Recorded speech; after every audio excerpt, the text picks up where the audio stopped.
Bonjour, bienvenue sur Mon Financier. Nous sommes le vendredi 24 octobre. Alors n'oubliez pas, ce week-end, nous changeons d'heure, mais il y a un autre événement à suivre, en tout cas, qui sera commenté par les marchés et la presse. C'est le rapport de la BCE. La BCE qui va donc rendre public ce dimanche le bilan de santé de 128 groupes bancaires de la zone euro. Alors si tout se passe bien, les tests vont permettre à la fois de renforcer l'autorité de la Banque Centrale Européenne, d'accroître la transparence dans la zone euro qui en a bien besoin, et puis surtout rassurer les investisseurs sur la solidité des banques. Mais attention tout de même aux maillons faibles de la zone euro, car il y en aura. Certaines banques pourraient tout simplement échouer au stress test, c'est-à-dire qu'elles seraient jugées incapables de se recapitaliser en cas de scénario noir. Alors qui sera le maillon faible?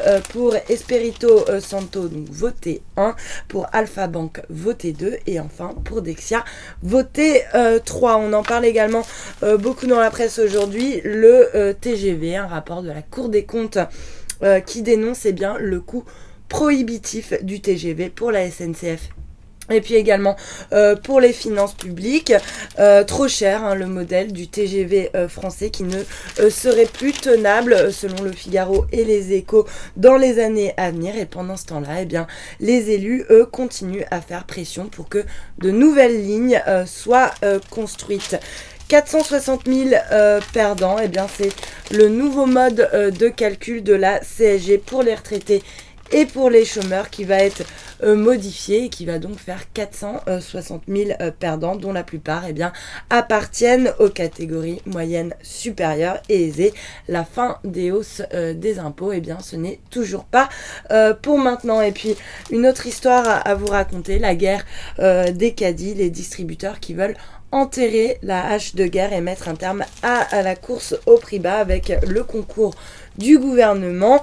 Mais est-ce plus une guerre des prix ou une guerre des marges? En tout cas, Leclerc n'est visiblement pas disposé à changer de stratégie. Ça nous pend au nez. Il y a une star de Wall Street, David Enorm, le PDG d'un fonds activiste qui appelle Wall Street à spéculer à la baisse sur les obligations françaises, avec un constat qui fait froid dans le dos. Les marchés obligataires considèrent la France comme l'Allemagne alors qu'elle ressemble plus à la Grèce.